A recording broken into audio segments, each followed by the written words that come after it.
Assalamualaikum warahmatullahi wabarakatuh. Saya Meiza Fandini Hidayati dari kelas 11 AVA nomor absen 12 akan menjelaskan tentang hakikat negara kesatuan Republik Indonesia.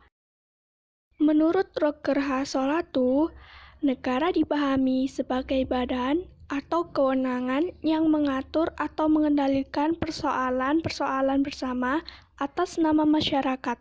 Jika menurut Miriam Budiarjo, tujuan berdirinya suatu negara untuk menciptakan kebahagiaan bersama bagi seluruh rakyat.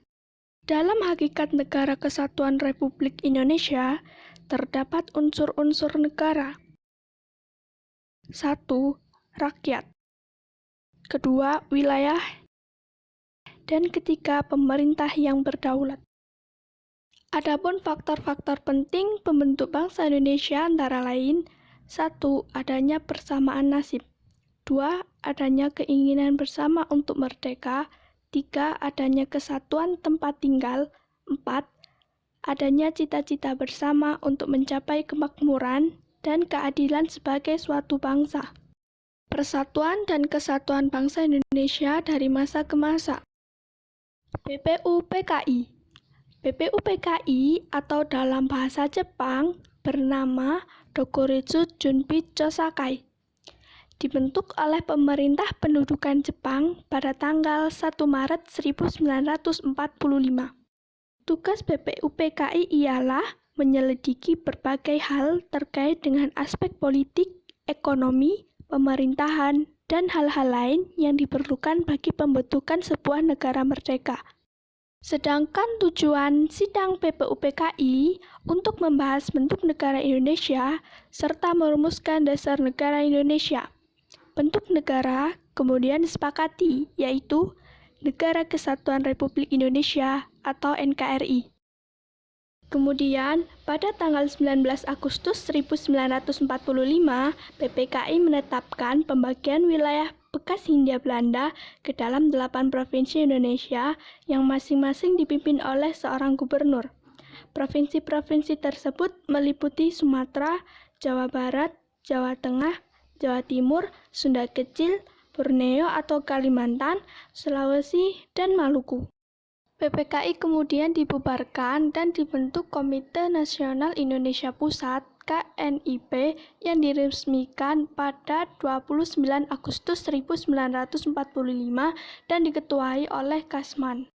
Pada tanggal 5 Oktober 1945, pemerintah mengeluarkan maklumat pembentukan Tentara Keamanan Rakyat dengan tujuan mengatasi situasi Indonesia yang mulai tidak aman karena kedatangan kembali tentara sekutu ke Indonesia setelah terjadinya penyerangan Jepang kepada sekutu. Lalu, pada 3 November 1945, pemerintah mengeluarkan maklumat mengenai pembentukan partai politik. Maklumat yang ditandatangani Wakil Presiden Muhammad Hatta ini memberi kesempatan kepada rakyat seluas-luasnya untuk mendirikan partai politik. Dan setelah itu, pada tanggal 14 November 1945, terjadi perubahan dengan keluarnya maklumat presiden, yaitu tanggung jawab pemerintahan ada di tangan para menteri. Tentunya, pada masa revolusi kemerdekaan ini, terjadi sejumlah pemberontakan yang mengancam persatuan dan kesatuan bangsa, yaitu 1. Pemberontakan Partai Komunis Indonesia di Madiun tahun 1948. Kedua, pemberontakan Darul Islam atau Tentara Islam Indonesia DITII di Jawa Barat dan Jawa Tengah. Lalu, sejak 27 Desember 1949 berdasarkan perjanjian Konferensi Meja Bundar, Negara Kesatuan Republik Indonesia berubah bentuk menjadi Negara Serikat Republik Indonesia Serikat atau RIS. Pada masa awal Republik Indonesia Serikat ini, terjadi sejumlah pemberontakan yang mengancam persatuan dan kesatuan bangsa. Pertama, pemberontakan Angkatan Perang Ratu Adil (APRA). Kedua, pemberontakan Andi Aziz Dan ketiga, pemberontakan Republik Maluku Selatan (RMS). Setelah bubarnya Republik Indonesia Serikat, Indonesia menggunakan UUD 1950 sebagai konstitusi. Berdasarkan UUD 1950, bentuk negara RI adalah negara kesatuan. Pada masa demokrasi liberal ini, terjadi sejumlah pemberontakan yang mengancam persatuan dan kesatuan bangsa. Pertama, pemberontakan Darul Islam atau Tentara Islam Indonesia (DITII) di Kalimantan Selatan, Sulawesi Selatan, dan Aceh. Kedua, pemberontakan Pemerintahan Revolusioner Republik Indonesia (PRRI) atau Perjuangan Rakyat Semesta Persemesta, Gerakan PRRI atau Persemesta. Pada masa demokrasi terpimpin, sistem pemerintahan yang dijalankan adalah sistem pemerintahan presidensial berdasarkan Pancasila dan UUD tahun 1945, yaitu presiden menjadi kepala pemerintahan dan penyelenggara negara.